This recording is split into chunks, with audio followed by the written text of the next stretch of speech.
बच्चों, मैं टीना सिंह आपकी इंग्लिश टीचर आप सभी का स्वागत अपने चैनल लर्निंग इंग्लिश पर करती हूँ। बच्चों, आज के वीडियो में हम अगेन चर्चा करेंगे नोट मेकिंग के ऊपर।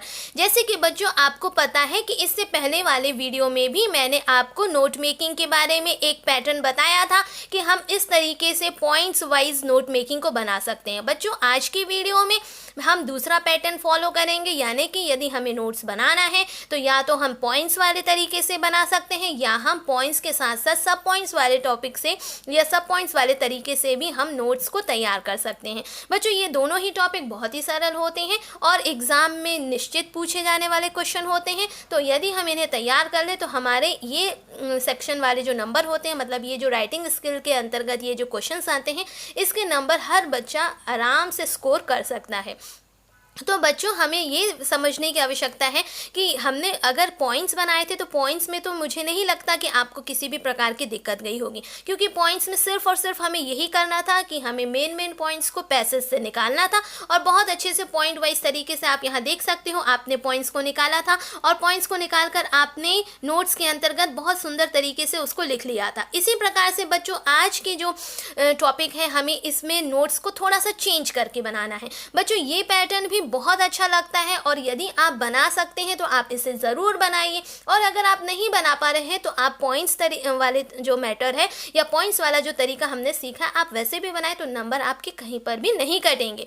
बच्चों, यहाँ पे आप देख सकते हैं हमने इसको एक पैटर्न तरीका बनाया है। इसमें हमको ये विशेष ध्यान रखना है कि पॉइंट्स क्या होते हैं और सब पॉइंट्स क्या होते हैं। यदि हमने पॉइंट्स एंड सम पॉइंट्स को समझ लिया तो हम ये वाला पैटर्न जो है बहुत अच्छे से बना लेंगे। बच्चों, आप देख सकते हो ऊपर मैंने सेम टाइटल दिया हुआ है, क्योंकि हमारा जो पैसेज था वो वही पैसेज था जो हमने पार्ट 2 में डिस्कस किया है। उसी पैसेज के ऊपर हमने नोट मेकिंग का दूसरा पैटर्न यहाँ पर तैयार किया है। तो बच्चों, अगर आपने वो पैसेज नहीं देखा है या आपको इच्छा है आप उसे देखना चाहते हैं तो आप मेरे इससे पहले वाले वीडियो पे पार्ट 2 पर नोट मेकिंग पार्ट 2 पर जाकर आप उस पैसेज को देख सकते हो और अच्छे से समझ सकते हो और अपने तरीके से कोई डिफरेंट तरीके से भी आप जो है इसको बना सकते हो। बच्चों, पॉइंट्स एंड सब पॉइंट्स में हमें ये विशेष ध्यान रखना है कि जब भी हम अपना कोई मेन पॉइंट्स बनाएंगे तो उसके अंतर्गत आने वाले जितने भी सब पॉइंट्स होंगे वह कुल मिलाकर अपने मेन पॉइंट्स पर ही आश्रित होंगे, यानी कि इनका पूरा जो सब पॉइंट्स होंगे उन सब पॉइंट्स का पूरा लिंक जो है अपने मेन पॉइंट से ही होगा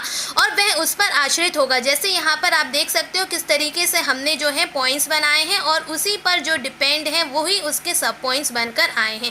फॉर एग्जाम्पल के लिए हम बताना चाहेंगे, यदि मान लीजिए हमने एक एग्जाम्पल आपको एक मेन हेडिंग हमने बनाई है जिसमें हमने लिखा हुआ है एग्जाम्पल्स ऑफ ट्रीज, यानी कि पेड़ों के उदाहरण। तो यदि मैंने मेन पॉइंट्स बनाया है पेड़ों के उदाहरण एग्जाम्पल्स ऑफ ट्रीज, तो उसके अंतर्गत जितने भी सब पॉइंट्स होंगे उसमें मैं यही लिखूंगी कि banyan trees, mango trees, Apple trees, guava trees, क्योंकि मैंने हेडिंग बनाया है वो बनाया है पेड़ों के एग्जाम्पल्स, यानी कि एग्जाम्पल्स मुझे देने हैं तो हमें जितने भी पेड़ होते हैं वही उनको लिखना पड़ेगा। तो ये पॉइंट्स हमेशा अपने मेन पॉइंट्स पर ही आश्रित हो।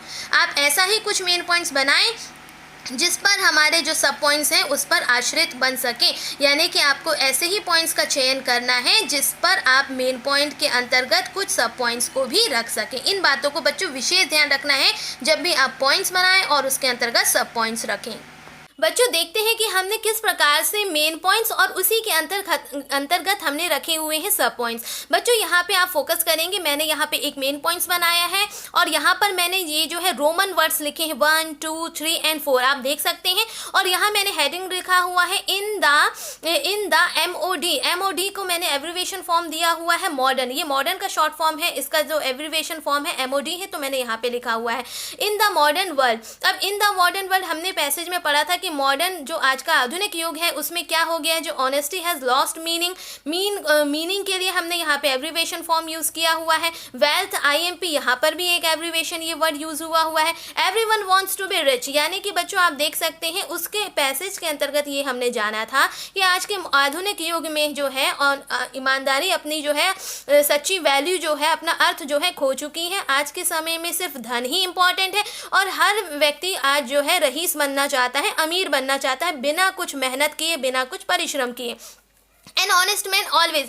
दूसरा मैंने मेन पॉइंट रखा है कि जो एक ईमानदार व्यक्ति होता है वो हमेशा क्या होता है, इस पैसेज के अंतर्गत ही हमने जाना था कि वह ब्रेव भी होता है, नॉट अफ्रेड ऑफ एनीबडी, वह किसी से नहीं भयभीत नहीं होता है, वह हमेशा सच्चा होता है, ये भी हमने पैसेज से ही जाना था। बच्चों तीसरा मैंने पॉइंट्स रखा हुआ है, ऑनेस्टी शुड बी मेंटेन। अब यहाँ पे मेंटेन वर्ड लिखा हुआ है, तो यहाँ पे देखेंगे कि ईमानदारी को किस तरीके से बनाया जा सकता है। ईमानदारी शुड बी मेंटेन, यानी कि हमें बनाना चाहिए, उसे तैयार करना चाहिए, उसे फॉलो करना चाहिए हर जगह। एट होम, ये भी हमने पैसेज में ही जाना था कि घर में हो। SCL यहाँ पे देख सकते हैं, SCL का मैंने क्या फॉर्म बनाया है एब्रीवेशन, स्कूल, तो स्कूल में हो। और FRIDS ये हमने बनाया है एब्रीवेशन फॉर्म फ्रेंड्स, तो यानी कि हम दोस्तों के बीच में हो, विद्यालय में हो, घर में हो या कहीं पर भी हो, हमें अपनी ऑनेस्टी को बनाकर रखना चाहिए, यानी कि हमें हमेशा ईमानदारी से ही रहना चाहिए हर जगह। ऑनेस्ट एंड डिसऑनेस्ट गेट्स, अब जो ईमानदार है और जो बेईमान है वो क्या पाते हैं, तो जो ईमानदार व्यक्ति है वो प्रेम और सम्मान पाता है सोसाइटी में, वो हर समाज में जब उठता बैठता है तो उसे प्रेम की भावना से लोग जानते हैं, और दूसरी चीज़ उसके खूब रिस्पेक्ट उसे मिलती है, हर जगह उसे आदर और सम्मान से देखा जाता है और आदर और सम्मान उसके साथ व्यवहार किया जाता है। परंतु डिसऑनेस्ट व्यक्ति को कहीं पर भी पीस यानी कि शांति जैसी कोई चीज़ नहीं मिलती, क्योंकि उसके दिमाग में सिर्फ गलत विचार भरे होते हैं कि गलत माध्यम से किस प्रकार से वो धन को कमा ले या गलत तरीके से किसी को नुकसान पहुंचा के कैसे वो अपना काम बना ले। तो डिसऑनेस्ट पीपल को कभी भी पीस नहीं मिलता। तो ये एक मेन पॉइंट्स मैंने बनाया था, ऑनेस्ट एंड डिसऑनेस्ट गेट्स, और उसके आधारित अंतर्गत मैंने रखा था पॉइंट कि क्या क्या उसमें ऑनेस्ट व्यक्ति को क्या मिलता है और डिसऑनेस्ट को क्या क्या मिलता है। अब बच्चों आप देख सकते हो, इसमें मैं एक और चीज़ बताना चाहूँगी। जब हम प्रेजेंटेशन की बात करते हैं तो presentation playing a most important role in the examination. Presentation तो बहुत बड़ी भूमिका निभाता है। और प्रेजेंटेशन क्या है कि हमारी राइटिंग तो अच्छी होनी ही चाहिए, क्योंकि जब हमारे एग्जाम में वैल्यूअर के पास कॉपी जाती है तो हमारा फेस उसके पास नहीं जाता, सिर्फ और सिर्फ जाती है हमारी कॉपी, और कॉपी में जाती है हमारी हैंड राइटिंग। यदि हमारी हैंड राइटिंग बहुत सुंदर है तो नो डाउट उसका जो वैल्यूअर होगा वो देखते ही साथ खुश हो जाएगा और आपको नंबर निश्चित वो अच्छे मिलेंगे। और दूसरी चीज़, वो बहुत मन लगा के आपकी कॉपी को चेक भी करेगा। यदि आपने बहुत ओवर राइटिंग करी है, काटापीटी करी है, तो वो आपके आधी चीज़ों को तो ध्यान से पढ़ेगा ही नहीं, क्योंकि उसे मालूम है, एक नज़र में ही एक वैल्यूअर समझ जाता है कि उसको अंदर कॉपी में क्या क्या और चीज़ें देखने को मिलेंगी, क्योंकि वो अपने एक्सपीरियंस के हिसाब से कॉपियों को चेक कर लेता है और आंकलन लगा लेता है कि अब क्या होगा। अब बच्चों हमें ये ध्यान रखना है कि जब भी हम मेन पॉइंट्स बनाएं, आपको कम से कम 3 मेन पॉइंट्स तो बनाना अनिवार्य है। 3 से कम कोई भी ना बनाए। हर बच्चा प्रयास करे कि मेरे अगर मैं पॉइंट्स और सब पॉइंट्स वाला नोट्स बना रहा हूँ तो मेरा जो है बहुत कम से कम 3 जो है मेन पॉइंट्स बन जाए और उसी के अंतर्गत मेरे 3 सब पॉइंट्स भी बन जाए। यदि किसी कारणवश मैं 3 सब पॉइंट्स नहीं बना पाती तो हमें ये प्रयास करना है कि कम से कम मैं 2 तो बना ही लूँ। ये बहुत विशेष ध्यान रखना है हमको कि हर मेन पॉइंट्स के अंतर्गत कम से कम 3, या बहुत मजबूरी हो गई नहीं भी बन रहा हमसे तो हम 2 सब पॉइंट्स को ज़रूर रखें। और बच्चों ये भी एक विशेष ध्यान रखना है कि हर मेन पॉइंट्स के नीचे ही दूसरा मेन पॉइंट्स आएगा।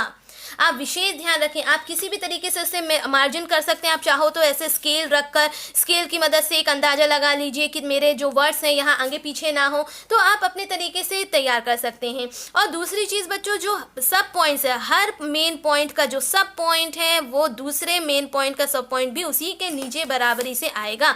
यदि हम स्केल रखें तो हमें ऐसे बराबरी से एक लाइन के माध्यम से सारे पॉइंट्स जो है दिखने चाहिए। तो बच्चों ये हमें विशेष ध्यान रखनी है, क्योंकि इससे हमारा बहुत अच्छा प्रेजेंटेशन बनेगा। और यदि आपका प्रेजेंटेशन अच्छा है तो नो डाउट नंबर तो मिलने ही है। अब बच्चों एब्रीवेशन, जितने भी मैंने एब्रीवेशन निकाले थे, जैसे MOD मॉडर्न के लिए निकाला था, MEAN मीनिंग के लिए, SCL स्कूल के लिए, FRIDS फ्रेंड्स के लिए, IMP इम्पॉर्टेंट के लिए, तो बच्चों हमें एब्रीवेशन के लिए भी हम विशेष ध्यान रखें कि कम से कम 3 एब्रीवेशन तो जरूर ही रखें। अगर हम 4 नहीं रख सकते या 4 से ज़्यादा भी नहीं रख सकते तो कोई दिक्कत नहीं, परंतु आप प्रयास करें कि 3 हम एब्रीवेशन बना लें। और बच्चों हमने आपको इतनी सरल विधि बताई है एब्रीवेशन बनाने की कि नो डाउट हर बच्चा 4 से भी कहीं ज़्यादा एब्रीवेशन आराम से बना लेगा। बस थोड़ा सा हमें ध्यान रखना है। ये मैंने आपको फर्स्ट वाले पार्ट में बहुत अच्छे से बताया था कि एब्रीवेशन को किस प्रकार से बनाना है। अब बच्चों बात आती है समरी की। समरी हमारा वही प्रोसेस है, सारे पैसेज को पढ़ने के बाद हमें कुछ जो ऊपर वाले एरिया से कुछ लाइंस को निकाल लेना है, कुछ हमें मिडिल पार्ट से निकाल लेना है और कुछ हमें लास्ट पार्ट से निकाल लेना है। दूसरा तरीका समरी बनाने का ये है बच्चों कि हमें जैसा हमने नोट्स नोट्स बनाया है, इन नोट्स की ही लाइंस को यदि हम कलेक्ट कर लें और बाकायदा लाइन वाइज लाइन लिख लें तो भी हमारी समरी तैयार हो जाएगी। तो ये पूरा ओवरऑल तरीका होता है बच्चों। ये जो तरीका है ये है पॉइंट्स विद सब पॉइंट्स की मदद से हमारी नोट मेकिंग को तैयार करना। और इससे पहले वाले वीडियो में आपने जाना था सिर्फ पॉइंट्स की मदद से, सिर्फ पॉइंट्स को रख के, जैसे आप यहाँ देख सकते हैं पॉइंट्स की मदद से ही हमने सिर्फ जो है अपना नोट्स को बनाया था। इसमें हमने थोड़ा सा चेंजेस कर दिया है। तो बच्चों ये बहुत ही ईजी होता है, हम अपने तरीके से बना सकते हैं और ये बिल्कुल कन्फर्म नंबर दिलाते हैं आपको। और कई बच्चे जिनको नहीं मालूम होता है, जो नहीं बना पाते हैं या उनको इतना समझ में नहीं आ पाता है, तो अच्छे खासे प्रश्न जो जिस पे नंबर आप स्कोर कर सकते हैं, ऐसे प्रश्न भी बच्चे जो है परीक्षा में छोड़ कर आ जाते हैं। तो बच्चों आप ऐसी गलती बिल्कुल भी ना करें, क्योंकि ये प्रश्न बिल्कुल 100% सिक्योर वाले नंबर रहते हैं इनपे। और ये हर बच्चा भले उसने कुछ भी तैयारी नहीं करी परंतु तब भी वह थोड़ा सा टिप्स को फॉलो करके बहुत अच्छे से इस प्रश्नों को हल कर सकता है, नोट मेकिंग को बहुत बढ़िया तरीके से तैयार कर सकता है। तो बच्चों यही दो तरीके बहुत ही बेस्ट तरीके होते हैं नोट मेकिंग को तैयार करने के। तो मैं उम्मीद करती हूँ कि आपको ये ज़रूर ही मददगार साबित होंगे और मैं ये भी उम्मीद करती हूँ कि आप इसी प्रकार से अपनी नोट मेकिंग वाले क्वेश्चंस को बनाएंगे तो एग्ज़ाम में आपको निश्चित नंबर बहुत अच्छे ही मिलेंगे। बिल्कुल मैं ये गारंटी के साथ कह सकती हूँ, बशर्ते आप राइटिंग का भी विशेष ध्यान रखिए और सारे स्टेप्स को फॉलो करिए। क्वेश्चन में कई बार बच्चों मैं ये भी बता दूँ कि क्वेश्चन में समटाइम्स सिर्फ इतना ही लिखा होता है कि make a note and give the summary. After पहले तो आपको पैसेज दिया जाएगा, फिर आपको नीचे एक लाइन दे देंगे कि on the basis of above passage make a proper note and give the summary. बस उन्होंने इतना एक लाइन पे क्वेश्चन बना दिया। अब बच्चे सिर्फ नोट्स बना कर आते हैं और समरी देकर आते हैं, परंतु ऐसी गलती बिल्कुल नहीं करना है। हमें चारों चरण जो है, चारों चरण कहने का मतलब है पहले हमें टाइटल देना है, फिर हमें नोट्स और नोट्स के ठीक नीचे हमें एब्रीविएशन एंड लास्ट पार्ट में समरी देना है। तो इन सारी चीज़ों को, स्टेप्स को आपको फॉलो करना अनिवार्य है, तभी आपको निश्चित नंबर मिलेंगे। तो बच्चों उम्मीद करती हूँ कि ये वाला वीडियो आपके लिए हेल्पफुल होगा और इसी तरीके से आप बने रहिए। यदि आपको मेरे कंटेंट्स, मेरे टॉपिक पसंद आते हैं तो आप प्लीज़ उसे लाइक करिए, शेयर करिए और अपने फ्रेंडों के साथ शेयर करने के बाद उसे सब्सक्राइब भी करिए। तो बच्चों इस वीडियो में इतना ही। नेक्स्ट वीडियो में फिर से मैं आपके साथ आऊँगी और कुछ इस स्पेशल या कोई विशेष आपका स्टडी कंटेंट लेकर आऊँगी। तब तक के लिए थैंक यू।